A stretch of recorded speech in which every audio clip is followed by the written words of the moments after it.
Appliqué à la tâche, Fabrice est un commis de cuisine comme un autre. Aujourd'hui, il est affecté à la préparation des entrées froides.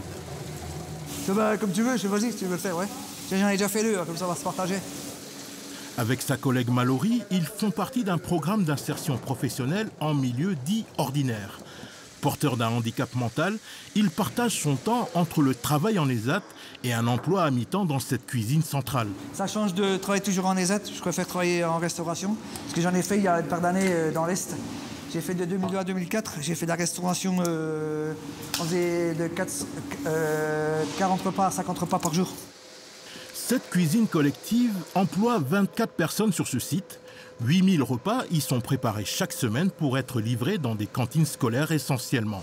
Là, je suis à 1,604 kg. 1,6 kg 604. On veut un petit peu, je crois.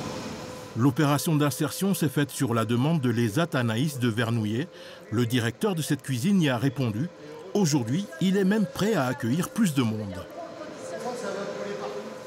Si on avait une équipe de 6 à 8 personnes, c'est un peu notre objectif au quotidien, de pouvoir mettre une monitrice Anaïs qui pourrait les encadrer vraiment à 100% de leur temps de travail sur le terrain. Et la réussite de ce programme est en partie due au capital sympathie de Fabrice. En 8 mois, ses collègues connaissent tout ou presque de sa vie. Et t'as été voir ton match de handball? Dans le handball, ouais, si on a vu deux. Dans les deux? Ouais. Alors, qui c'est qui a gagné? Dreux, hein. Dreux. Mais être sympa ne suffit pas. Fabrice et Mallory doivent aussi être validés par leur tutrice. Par rapport à quand ils sont arrivés au mois de mars, ils ont fait des gros efforts. Oui, parce qu'ils font de la plonge, des fois ils vont en cuisine l'atelier chaud, ils font l'atelier froid, non, ils sont polyvalents. On va où là, Fabrice? Chez moi.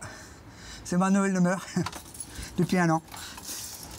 Dans sa démarche d'autonomie, il était aussi important pour Fabrice de s'assumer entièrement. Depuis septembre 2023, ce studio de 45 mètres carrés est devenu son havre de paix. En foyer, c'était bruyant. On entendait du bruit, il y en a qui tapaient dans les claquaient les portes, il y en a qui s'engueulaient.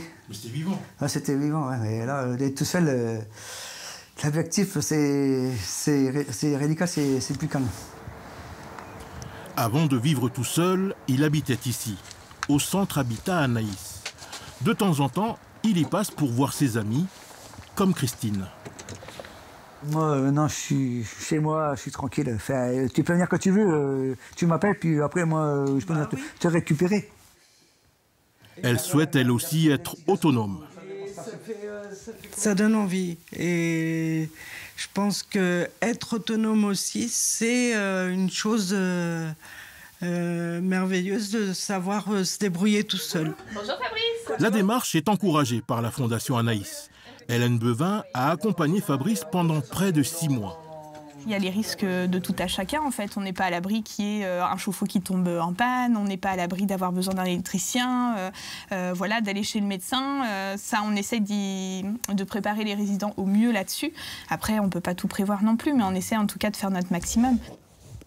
Fabrice est presque une exception. Aujourd'hui, seulement 1% des résidents en ESAT atteignent cet objectif d'autonomie. L'Agence régionale de santé aimerait porter ce chiffre à 2%.